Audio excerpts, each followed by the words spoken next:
여러분 안녕하십니까, 강신업 변호사입니다. 한미 관세 협상 팩트시트가 나왔다고 하는데요. 그러나 모든 게 끝난 건지 아니면 ING인지 뭔가 조금, 예를 들어서 미국과 일본 같으면 상호 합의문에 서명하고 같이 사진도 찍고 그랬잖아요.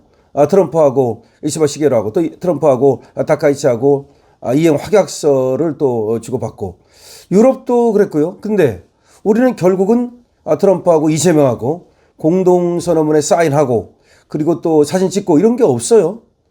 그냥 간접적으로 서명을 했다는 얘기인데, 뭔가 하여튼 간에 삐걱거립니다. 뭔가 깔끔하지 않습니다. 더군다나 우리가 얘기하는 거하고 미국이 얘기하는 거하고 뉘앙스가 완전히 다릅니다. 이재명 말이죠. 어쩐 일인지 자기가 직접 나와가지고 그렇게 설명을 한다고 했으나 이것이 대장동 항소 포기를 덮기 위한 쇼 아니냐라는 얘기가 나오고 있고, 지금 팩트 시트가 아니라 백지 시트다라는 말이 나오고 있는데, 도대체 뭐냐? 이제까지 시간을 끌고 구기구기 가면서 뭐 어쩌고저쩌고 하더니 다 퍼주고 아무것도 얻어낸 게 없다. 우리가 얻어낸 건 아무것도 없다. nothing. 이런 말이 나오고 있습니다. 그렇다고 해서 안 주고 잘 막았느냐? 그것도 아니다. 핵잠수함 그 하나밖에 없는데 얘기가. 그래서 이재명이 나와가지고 한 말이하고는 오로지 핵잠수함 그 얘기였는데, 그것도 말이죠. 우리나라에서 건조한다. 그건 당연한 얘기고, 그 다음에 핵 연료 재처리 이 승인을 받았는가? 그것도 분명하지 않아요. 해주기로 했다. 미국이 해주기로 했다. 그 얘기인데, 결국은 여기서 핵잠수함을 만들 경우에 미국이 핵 연료 재처리 그거 승인해갖고 연료로 쓰는 거 허락해준다. 그것밖에는 안 나왔습니다. 그럼 뭐가 있습니까? 아무것도 없습니다. 실제로 말이죠. 완벽하게 패한, 그러니까 완전히 케오파한 회담이다. 그거를 이재명도 인식했는지, 뭐 국제 관계에서는 법규범이 없다, 강제규범이 없다, 뭐 힘의 논리가 작동한다, 그렇기 때문에 힘을 키워야 된다, 이런 뻘소리나 했고요. 영원한 뭐 동맹도 영원한 또 적도 없다, 그런 뻘소리나 했고요. 그러니까 결국은 자기가 이제 완패하고 나서 할 말이 없으니까 이제 그렇게 책임을 떠넘기는, 국제 관계로 떠넘기는, 그리고 또 국내에서 발목을 잡을 때 서운했다. 왜 그렇게 못하느냐? 왜 그렇게 시간이 걸리느냐? 이런 얘기할 때 서운했다. 당연한 거 아니겠습니까? 너무 못한 거 아닙니까? 그리고 이제 와서 한다는 말이 버티는 것밖에 없었다. 아니, 버티는 게 밖에 없으면 국민들께 알리고 같이 버텨야지. 뭘 어떻게 버티겠다는 겁니까? 그러니까 국제관계에서는 힘이 작용하기 때문에 우리가 할 수 있는 일이 아무것도 없었고 버티는 경우밖에 없었다. 뭐 버텨가지고 그래서 잘 됐습니까? 버텨가지고 잘 된 것처럼 지금 쇼지를 하고 있는데, 버텨가지고 잘 된 것이 하나도 없습니다. 오히려 만약에 말이죠, 윤석열 한덕수 라인이었다면 무조건 버티는 게 아니라 적극적으로 말이죠, 미국을 설득하고 그래서 우리의 이익을 얻어냈을 것이다 라는 생각이 드는데요. 여러분 어떻게 생각하십니까? 여기서 그리고 또 하나, 버티는 수밖에 없었다는 걸 들으면서 참으로 거래를 할지 모른다. 원래 거래라는 건 버티는 게 거래를 잘하는 겁니까?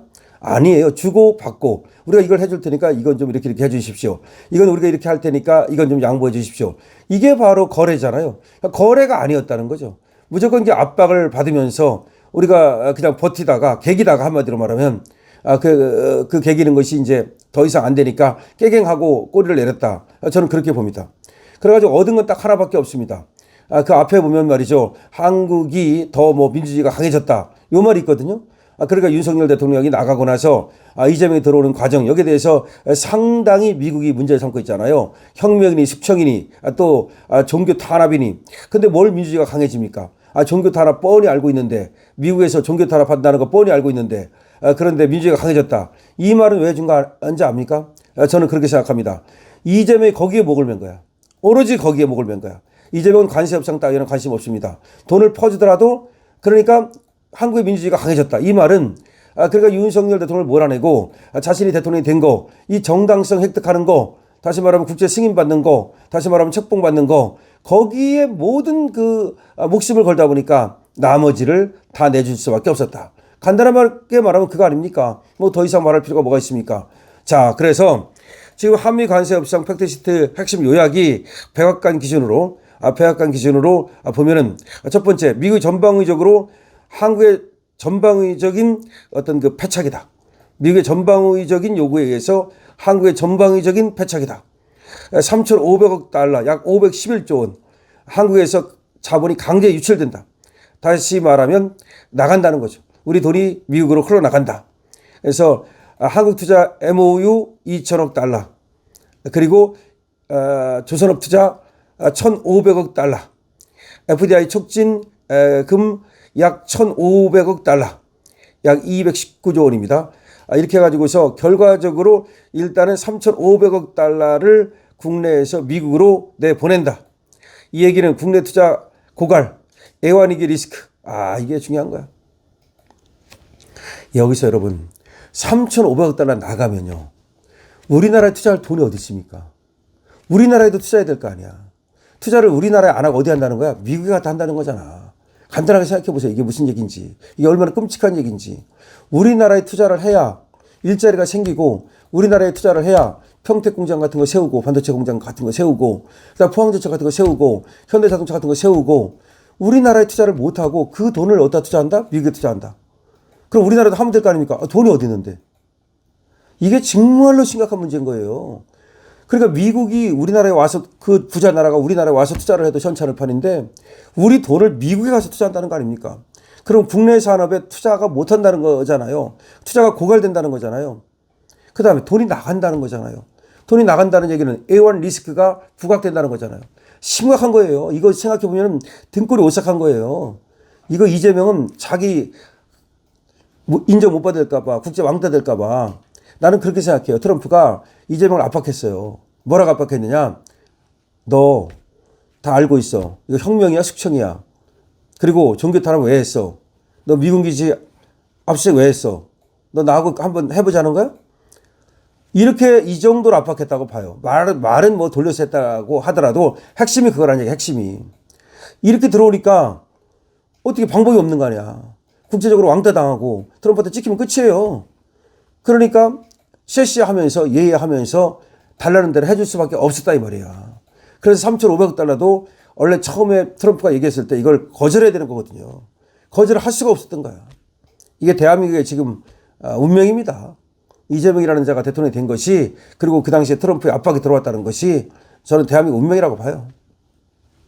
그래서 국내 투자가 고갈되고 애완 리스크가 고조된다는 겁니다. 이거 심각한 문제입니다. 두 번째, 방위비, 무기 구매, 이 비용이 폭증했습니다. 580억 달러, 약 85조 원을 여기 써야 됩니다. 방위비 GDP가 3.5% 즉시 상향해야 됩니다. 즉시 상향입니다. 현재 2.7%인데 이거를 3.5%로 늘리면 연 52조 원이 추가로 부담됩니다. 52조 원. 우리나라가 한번 생각해 보세요. 예산이 한 700조 되는데 조금 넘어 이제. 국방비를 1년에 52조 원을 더 써라. 거의 10%를 더 써라. 그러면 돈이 어디서 납니까? 그러면 세금을 갖다가 이제 팡팡 건널 수밖에 없든지, 아니면 다른 데 쓸 돈을 안 쓰고 거기다 쓰는 수밖에 없는 거죠. 미국 무기 구매가 250억 달러, 약 36.5조 원, 36조 원을 무기 구매에 써야 됩니다. 주한미군 지원에 330억 달러, 약 48조 2천억, 이걸 또 써야 됩니다. 그러니까 결과적으로 총 580억 달러, 총 85조 원이 유출됩니다. 미국으로 방산비만, 방위비만 무려 85조 원이 들어가는 겁니다. 왜 85조 원이냐? 방위비를 3.5%로 즉시 상향해야 되고, 지금 2.7%입니다. 약 52조 원입니다. 무기를 구매해야 되고 약 37조 원입니다. 그 다음에 주한미군을 지원하는데 약 48조 원을 써야 됩니다. 그래서 총 85조 원을 더 써야 됩니다. 85조 원이면요, 우리 예산의 15%입니다. 이걸 어떻게 할 것이냐는 겁니다. 지금 한국 수출에 15% 관세가 붙었습니다. 지금 0%였는데 결국 15%를 붙인 거예요. 강제 적용입니다. 이렇게 되면 아무래도 자동차, 반도체 등 핵심 수출품이 타격을 입습니다.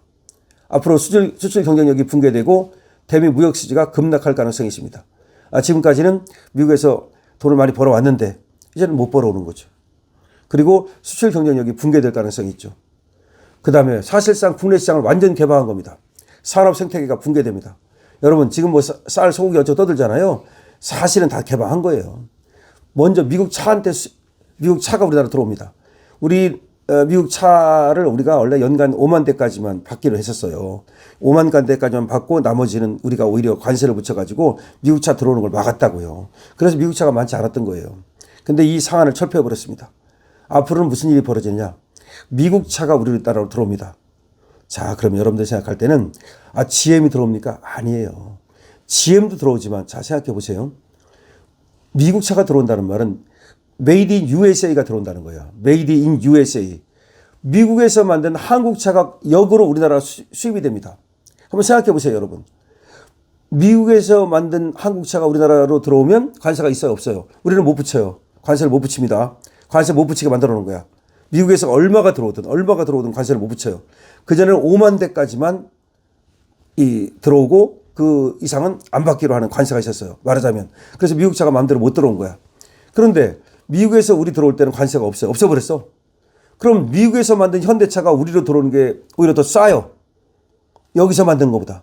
한국에서 만들어서 한국에서 파는 것보다 미국에서 만들어가지고 수입해 오는 게 더 싸다고. 이 얘기는 무슨 얘기입니까? 한국 공장이 죽는다는 얘기야. 한국 공장이 한국 현대차가 죽는다는 얘기라고. 엄청나게 이거 무시무시한 거야. 근데 이걸 잘 몰라 사람들이. 미국 차를 무제한 수입하게 됐어. 미국 차를 무제한 수입. 그럼 미국 차라는 건 뭐예요? Made in USA. 미국에서 만드는 미국 차야. 그럼 현대차라 하더라도 미국에서 만든 현대차가 우리나라 들어오면 8천만 원이면 사는데 여기서 만든 현대차는 9천만 원이다. 그럼 누가 그걸 사겠습니까? 미국 차 사지. 그럼 여기 뭐가 붕괴되는 거야? 생태계가 붕괴되는 거지. 한국 공장이 다 죽는 거지. 이게 엄청나게 무서운 문제인데 이걸 잘 지금 놓치고 있습니다. 그 다음에 농식품, 그 다음에 생명공학 장벽을 해소했습니다. 이제 생명공학 장벽을 해소했기 때문에 농산물도 사실은 마구 들어올 수 있습니다. 그 다음에 디지털 IP 데이터 비차별 보장했습니다. 다시 말해서 이제 무슨 디지털 데이터 IP 이 분야 있잖아요. 네이버 카카오 이런 거. 우리가 네이버 카카오 같은 것이 사실은 그렇게 클 수 있었던 이유는 미국에서 마음대로 이렇게 우리 못 들어오게 하고 네이버와 카카오를 보호를 했던 거야. 근데 그 보호를 못 합니다, 앞으로. 이런 거 보호해주면 역차별이 되기 때문에 이거 못 합니다. 그 다음에 안보 외교 주도권을 완전 박탈당했습니다. 안보 외교 주도권을 완전 박탈당하고 이제 앞으로는 말이죠. 미국이 사실상 한국 안보를 갖다가 주도하게 됐습니다. 핵잠수함 도입한다 그래봤자 미국 기술에 우리가 의존할 수밖에 없는 거고요. 그 다음에 지금 대만을 갖다가 한미일 삼각 구도로 지켜야 됩니다. 그리고 북한 비핵화 이걸 갖다가 이제 싱가포르 2018년 합의 이행 강제 이거를 미국이 주도하게 됐습니다. 그러니까 한국이 주도하는 게 아니라 안보 외교를 미국이 주도하게 되면서 안보 외교 주도권을 박탈당했습니다. 그 다음에 규제, 지재권 일방적 미국 표준을 강요당하고 있습니다. 다시 말해서 앞으로 이제 그 지재권 있잖아요. 지적재산권. 지적재산권이 중요하거든요. 그런데 이런 것들도 이제 미국이 주도를 하면서 변호사 같은 거 있잖아요. 미국 변호사가 우리나라에 마음대로 들어올 수 있습니다. 지금까지는 상당히 그걸 좀 막았거든요. 그래서 우리 변호사들이 좀 해먹고 살 수 있었던 거거든. 근데 이제 완전 개방이니까 미국 변호사가 얼마든지 들어올 수 있고 이런 식으로 이제 완전 개방되니까 다 문이 열려버렸단 말입니다. 지적재산권 같은 것도 보호하기 어렵습니다. 자, 그러면 이번 관세 협상으로 우리가 얻은 건 뭐냐? 없습니다. 제가 지금 라프하게 얘기했어요. 이거 다 하나하나 길게 얘기하려면 구체적으로 얘기하려면 30분, 40분 가져도 부족하기 때문에 라프하게 얘기를 했는데도 불구하고 이 정도로 우리가 치명적으로 불리한 계약을 한 겁니다. 다시 말해서 한국 시장이 완전 개방됐다고 생각하면 됩니다.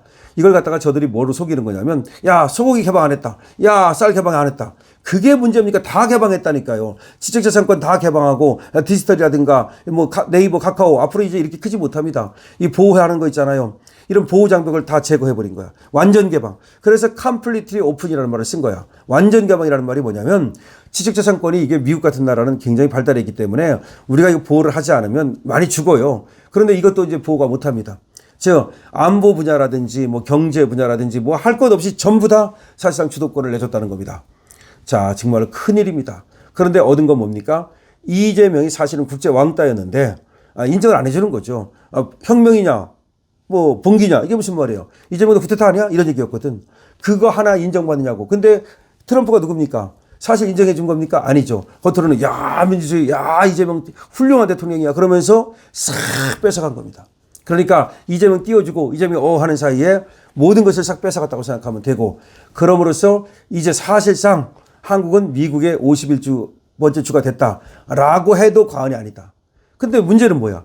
미국이 51번째 주면 미국이 우리를 갖다가 뭐 예를 들어서 도와주면 되는데, 그냥 말로만 51번째 주고 미국이 우리를 도와주는 게 아니라 사실 우리가 미국을 도와줘야 되니까 이게 속국된 거나 마찬가지지. 어떤 사람들은 차라리 중국에 속방되는 것보다는 차라리 미국의 어떤 속국되는 게 나은 거 아니냐라는 말을 하는데, 참 이 나라가 정말로 이 자주권까지 잃게 되는 이재명이 말이죠. 뭐 맨날 반미 떠들어대고 민주당이 반미 떠들어댔지만 사실상 나라를 갖다 통째로 바쳤다라고 해도 과언이 아닌 것입니다. 강신업 TV입니다. 좋아요, 구독 부탁드립니다.